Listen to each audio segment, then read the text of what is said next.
ನಮಸ್ಕಾರ news at 11 AM ಸ್ವಾಗತ. ನಾನು ಪೃಥ್ವಿರಾಜ್ ಹಾರನಹಳ್ಳಿ. ಮೋದಿ ಸರ್ಕಾರವನ್ನ ಹೊಗಳಿದ್ದಾರೆ ಕಾಂಗ್ರೆಸ್ನ ಶಾಸಕ ರೋಷನ್ ಬೇಗ್. ಈ ಹಿಂದೆ ಸಿದ್ದರಾಮಯ್ಯ ಅವರನ್ನ ಕುಟುಕಿದ್ರು ರೋಷನ್ ಬೇಗ್ ಅವರು. ಈಗ ಮೋದಿ ಸರ್ಕಾರವನ್ನ ಹಾಡಿ ಹೋಗಲಿರುವಂತದ್ದು.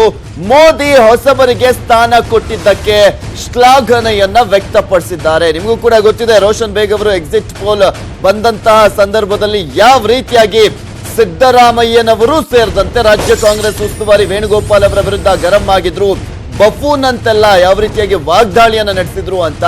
ಇನ್ನ ಇಲ್ಲಿ ಪ್ರಮುಖವಾಗಿ ಜೈಶಂಕರ್ ಹರ್ದೀಪ್ ಪುರಿಗೆ ಸ್ಥಾನ ಕೊಟ್ಟಿದ್ದಾರೆ. ಇದು ನಿಜಕ್ಕೂ ಶ್ಲಾಘನೆ ಅಂತ ಟ್ವೀಟ್ ಮಾಡಿದ್ದಾರೆ ರೋಷನ್ ಬೇಗ್ ಅವರು.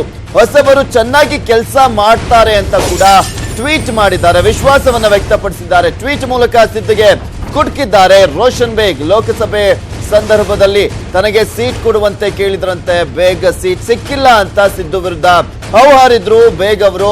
ಈಗ ರೋಷನ್ ಬೇಗ್ ಅವರು ಮೋದಿ ಸರ್ಕಾರದ ಸಂಪುಟ ವಿಸ್ತರಣೆಯ ಸಂದರ್ಭದಲ್ಲಿ ಹೊಸಬರಿಗೆ ಮಣೆ ಹಾಕಿರುವಂತ ವಿಚಾರಕ್ಕೆ ಸಂಬಂಧಪಟ್ಟಂತೆ ಆ ಹೊಸಬರಿಗೆ ಅವಕಾಶವನ್ನ ಕೊಟ್ಟಿದ್ದಕ್ಕೆ ಹಾಡಿ ಹೋಗಲಿರುವಂತದ್ದು. ಅದರಲ್ಲೂ ಪ್ರಮುಖವಾಗಿ ಜೈಶಂಕರ್ ಅವರು ಏನು ವಿದೇಶಾಂಗ ಇಲಾಖೆ ಸಚಿವರಾಗಿದ್ದಾರೆ, ಜೈಶಂಕರ್ ಅವರು ಹೊಸಬರು. ಯಾವುದೇ ರೀತಿಯಾದಂತಹ ಲೋಕಸಭೆ ಆಗಲಿ ರಾಜ್ಯಸಭೆಗೆ ಸ್ಪರ್ಧೆಯನ್ನ ಮಾಡದಂತ ವ್ಯಕ್ತಿಗೆ ಆ ಒಂದು ಇಲಾಖೆಯನ್ನ ಕೊಟ್ಟಿರುವಂತದ್ದು ನಿಜಕ್ಕೂ ಶ್ಲಾಘನೀಯ.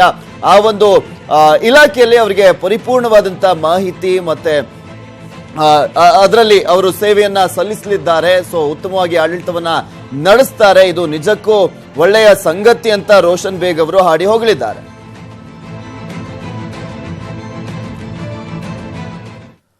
ಮತ್ತೊಂದ್ ಕಡೆ ಇವಿಎಂ ಮೆಷಿನ್ ಬಗ್ಗೆ ಮತ್ತೆ ಕಾಂಗ್ರೆಸ್ ಅನುಮಾನವನ್ನು ವ್ಯಕ್ತಪಡಿಸಿದೆ. ಲೋಕಸಭಾ ರಿಸಲ್ಟ್ ತನಿಖೆಯಾಗ್ಲಿ ಅಂತ ಕೆಪಿಸಿಸಿ ಅಧ್ಯಕ್ಷ ದಿನೇಶ್ ಗುಂಡೂರಾವ್ ಟ್ವೀಟ್ ಅನ್ನ ಮಾಡಿರುವಂತದ್ದು. ಟ್ವೀಟ್ ಮೂಲಕ ಇವಿಎಂ ಬಗ್ಗೆ ಪ್ರಶ್ನೆ ಎತ್ತಿದ್ದಾರೆ. ಕೆಪಿಸಿಸಿಯ ಅಧ್ಯಕ್ಷ ದಿನೇಶ್ ಗುಂಡೂರಾವ್ ಅನುಮಾನವನ್ನ ವ್ಯಕ್ತಪಡಿಸಿರುವಂತದ್ದು.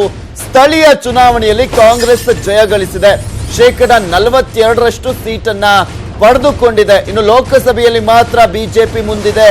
ಇದು ಹೇಗೆ ಅಂತ ಅವರು ಪ್ರಶ್ನೆಯನ್ನ ಮಾಡಿದ್ದಾರೆ. ಕೆಪಿಸಿಸಿ ಅಧ್ಯಕ್ಷರಾಗಿರುವಂತಹ ದಿನೇಶ್ ಗುಂಡೂರಾವ್ ಅವರು ನಿನ್ನೆನೂ ಕೂಡ ಇದೇ ವಿಚಾರಕ್ಕೆ ಸಂಬಂಧಪಟ್ಟಂತೆ ಮಾತನಾಡಿದ್ರು. ನಿನ್ನೆ ಅಷ್ಟೇ ಲೋಕಲ್ ಫೈಟ್ ನ ರಿಸಲ್ಟ್ ಬಂತು. ಅಲ್ಲಿ ಕಾಂಗ್ರೆಸ್ ಅತ್ಯುತ್ತಮವಾದಂತಹ ಪ್ರದರ್ಶನವನ್ನ ನೀಡಿರುವಂತಹ ಹಿನ್ನೆಲೆಯಲ್ಲಿ ಅದರ ವಿಚಾರಕ್ಕೆ ಸಂಬಂಧಪಟ್ಟಂತೆ ಮಾತಾಡ್ತಾ 42% ಸೀಟನ್ನ ಪಡ್ಕೊಂಡಿದೀವಿ, ಇನ್ನು ಲೋಕಸಭೆ ಎಲೆಕ್ಷನ್ ಅಲ್ಲಿ ಮಾತ್ರ ಹೀಗೆ ಕಾಯ್ತು, ಬಿಜೆಪಿ ಯಾಕೆ ಮುಂದಿದೆ, ಇದು ಹೇಗ್ ಸಾಧ್ಯ ಅಂತ ಪ್ರಶ್ನೆ ಮಾಡಿದ್ದಾರೆ ದಿನೇಶ್ ಗುಂಡೂರಾವ್. ನೀವು ಕೂಡ ನೋಡ್ತಾ ಇದ್ದೀರಾ ಇಲ್ಲಿ ದಿನೇಶ್ ಗುಂಡೂರಾವ್ ಅವರ ಟ್ವೀಟ್ ಅನ್ನ ಅಲ್ಲಿ ಅವರು ಮೆನ್ಷನ್ ಕೂಡ ಮಾಡಿದ್ದಾರೆ.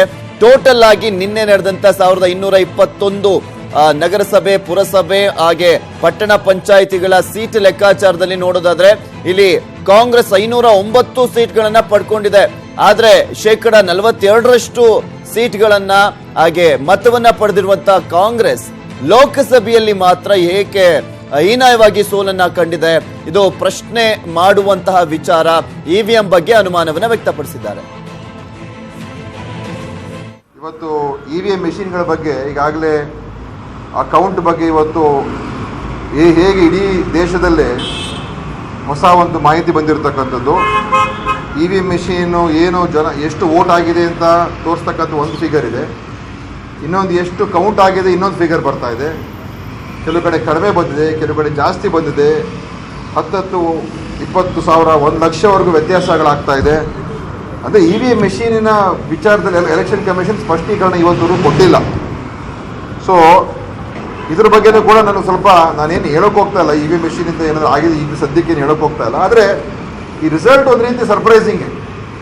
ಯಾಕೆಂದರೆ 15 ದಿವಸದ ಹಿಂದೆ 20 ದಿವಸ ಹಿಂದೆ ಆದಂಥ ಮತದಾನಕ್ಕೂ ಈ ಮತದಾನಕ್ಕೆ ಎಷ್ಟು ವ್ಯತ್ಯಾಸ ಆಗ್ತದೆ ಅಂತ ಹೇಳಿದ್ರೆ ಇದು ಏನಿದೆ ಅಂತ ನಾವು ಕೂಡ ಪರಿಶೀಲನೆ ಮಾಡಬೇಕು.